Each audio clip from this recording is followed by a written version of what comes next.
اللہ اس گناہ کو نہیں بخشے گا کہ کسی کو اس کا شریک بنایا جائے، اور اس کے سوا اور گناہ جس کو چاہے معاف کر دے، اور جس نے اللہ کا شریک مقرر کیا اس نے بڑا بہتان باندھا۔ کیا تم نے ان لوگوں کو نہیں دیکھا جو اپنے آپ کو پاکیزہ کہتے ہیں؟ نہیں، بلکہ اللہ ہی جس کو چاہتا ہے پاکیزہ کرتا ہے، اور ان پر دھاگے برابر بھی ظلم نہیں ہوگا۔ دیکھو یہ اللہ پر کیسا جھوٹ طوفان باندھتے ہیں، اور یہی کھلا گناہ کافی ہے۔ بھلا تم نے ان لوگوں کو نہیں دیکھا جن کو کتاب سے حصہ دیا گیا ہے کہ بتوں اور شیطان کو مانتے ہیں، اور کفار کے بارے میں کہتے ہیں کہ یہ لوگ مومنوں کی نسبت سیدھے رستے پر ہیں؟ یہی لوگ ہیں جن پر اللہ نے لعنت کی ہے، اور جس پر اللہ لعنت کرے تو تم اس کا کسی کو مددگار نہ پاؤ گے۔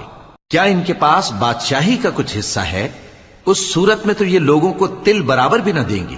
یا جو اللہ نے لوگوں کو اپنے فضل سے دے رکھا ہے